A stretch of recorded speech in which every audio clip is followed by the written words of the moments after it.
What screams I'm educated, but not very bright. Had an ex-friend with a law degree and master's fall for an so that I guess. Looking down on people who don't have degrees.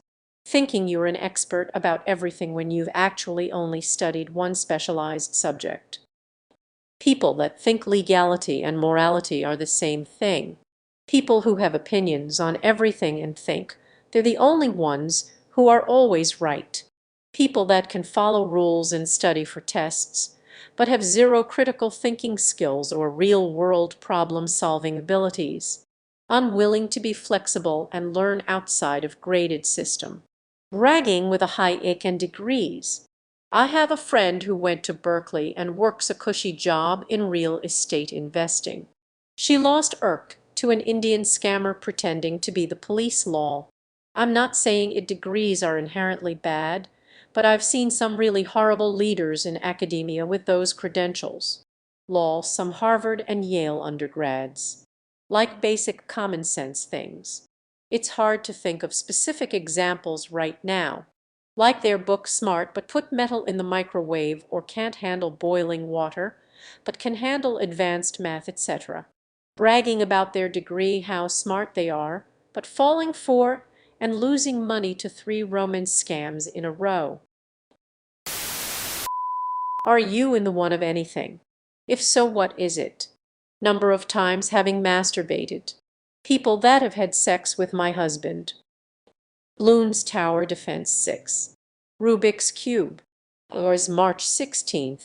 I feel pretty good about it. It's a neat lil human trick. Hating summer, apparently. Everyone's so damn excited for it to start, and I'm already waiting for it to be over. Me vegetable gardening in the plum. I have no doubt. Currently my phone battery. My blood type. Ab negative. Old people that smoke weed daily. I am the rarest personality type in the world at about 1.5. One was a skull disorder that affects about 0.9 of the adult population, and the other is a mental health disorder that's a 1-2. Yay freakin' me oh. Was a Formula One racer in 1995. Wealth. 1. Of my class currently according to the most recent test 0.2. Of my country's biggest exam was actually in the 0.05 of that exam with 2 million test takers. I'm in the 99th percentile of both IQ and introversion, one of people who have their childhood dog's skeleton in a box. What are some underrated hygiene tips? I work for a sock design company. So many people think they have bad foot odor, and some do, but most people are just wearing really low-quality all-polyester socks. Switch to a cotton blend or wool blend, you will see a huge difference. Baking soda works better than any other gimmicky product for stinky shoes. Years and years ago I saw a comment on Reddit that said mangoes are great if you have acne. So I started eating lots of mango, and when I regularly do it, after a few weeks my face clears up. I mention this to people every now and then, and nobody else ever heard of this tip, but it seems to work for me. Cleaning, disinfecting your phone. It has so much bacteria, and I hate when someone shows me to look at their phone and that shit's crusty. I'm both proud and disappointed that I didn't learn anything from this chain. A teacher once told my class, if you can smell you, so can everyone else. Edited for typos. Washing your reusable water bottle daily to prevent bacterial, your pillowcase frequently to prevent oil and bacteria, cleaning and disinfecting your kitchen sink as it can harbor harmful bacteria. Wash your ass. You know who you are. Wash it. Clean behind your ears or your belly button. When lab-grown meat becomes more normalized and the industry becomes more sophisticated, the marketing is gonna get wild. The beef industry isn't going to allow them to call it meat, and it will fight tooth and nail to create laws banning it.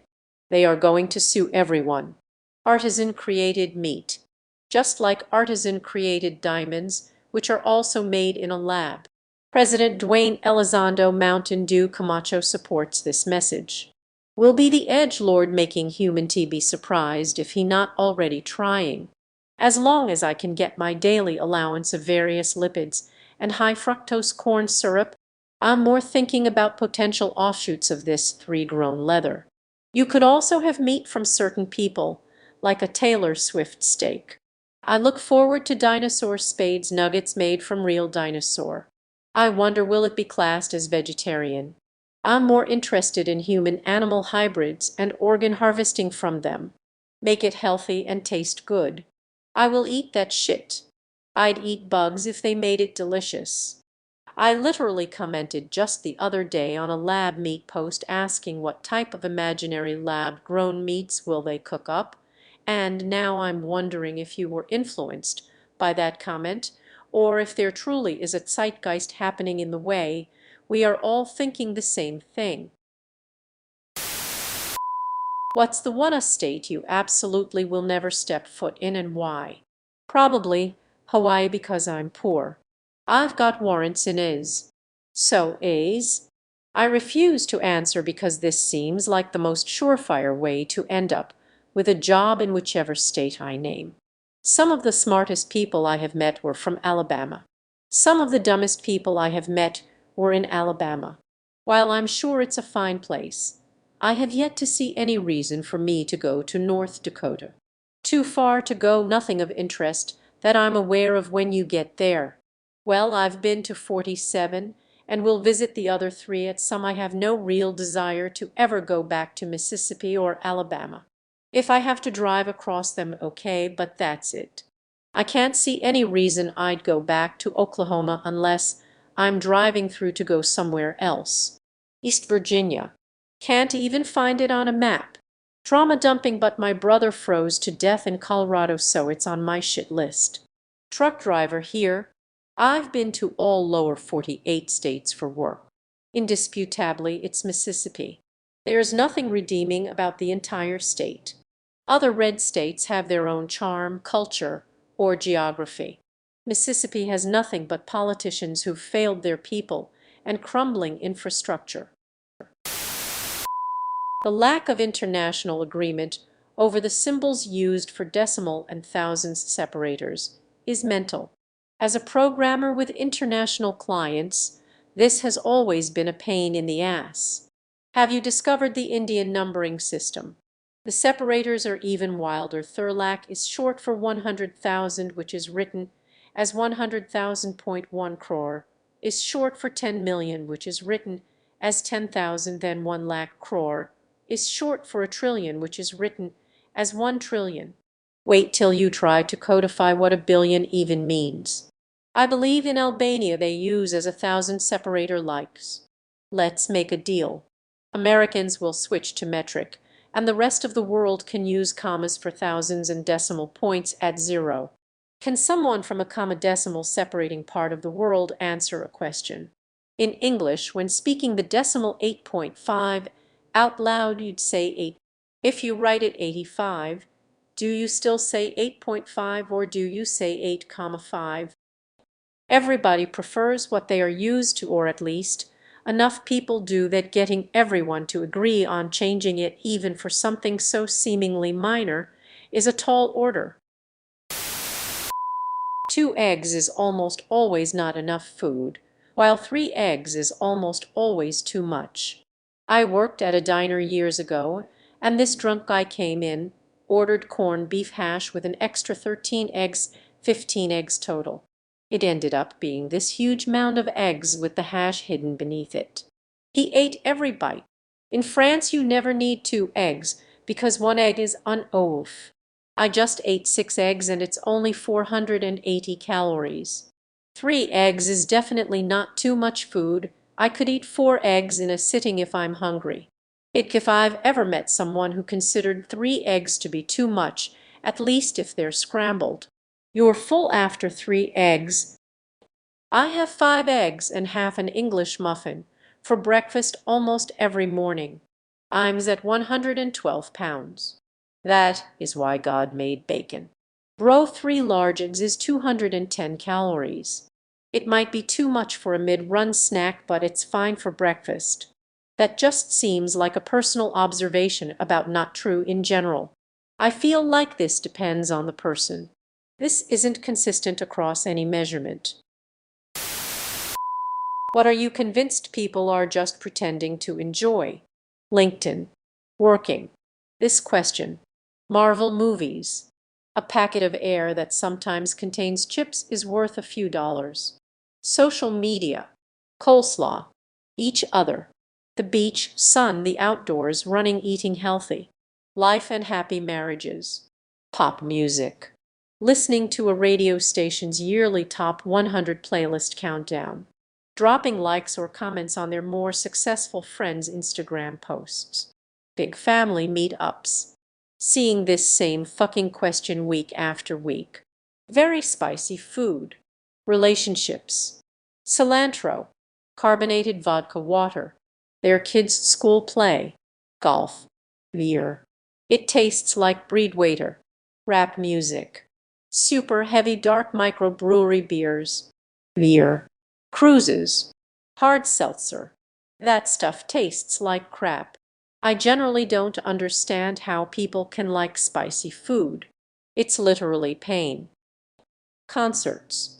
Unless on illicit drugs and out of my mind, why would I want to be subjected to hours of deafening sound that without fail always sound worse than a recording amongst hundreds of thousands of people?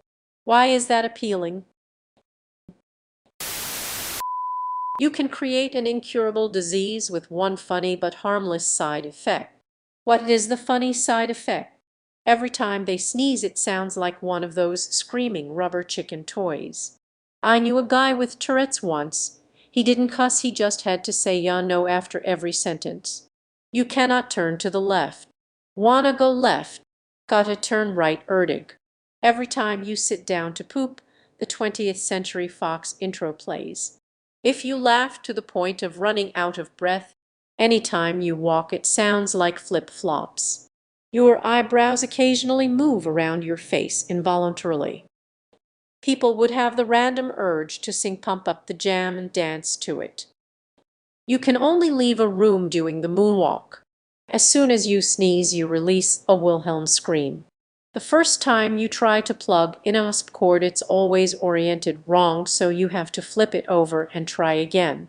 Wait a second. Drastic changes in height throughout the day. Literal Pinocchio effect, long nose when you many government buildings will need to be redesigned. Sneeze every time someone mentions their name. You skin and hair glow in the dark and turn neon green when you're attracted to someone or horny.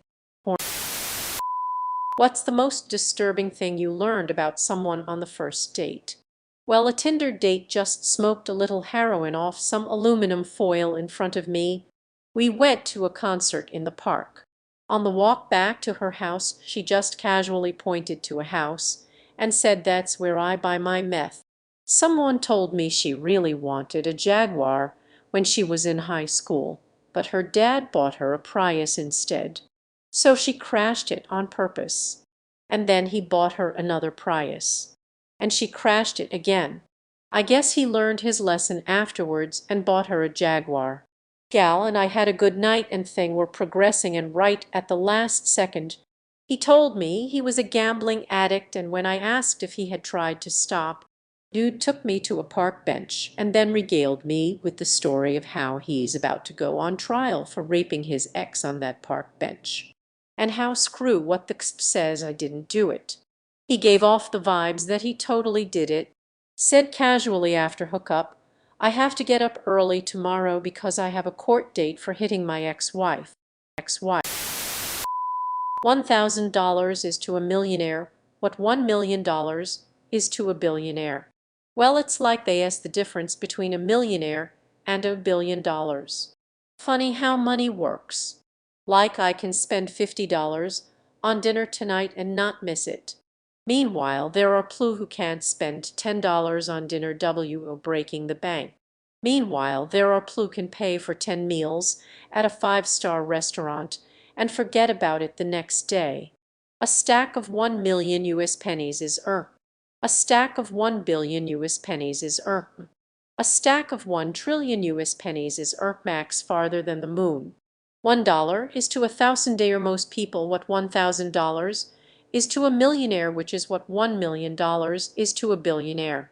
If you are only talking about proportionality of net worth, sure, but not in a lot of other ways. 3 orders of magnitude. What's the difference between a millionaire and a billionaire? Answer: about a billion. Basic math shower our shower thoughts. So basically $10 to me is $1 million to a billionaire. I'd argue March 16th, 2024 to a Herb Iyer is considerably less than check to a March 16th, 2024 Iyer. The utility function is nonlinear, which is $1 to the rest of us. What did you learn when you grew up? Stop crying, no one cares about you, just focus on Big Brother told me this when he saw me crying when I was 10 years old. Most people don't really know what they're doing, and they are just winging it as best they can. The days are long, but the years are short. Still growing up at 49, and long may it continue.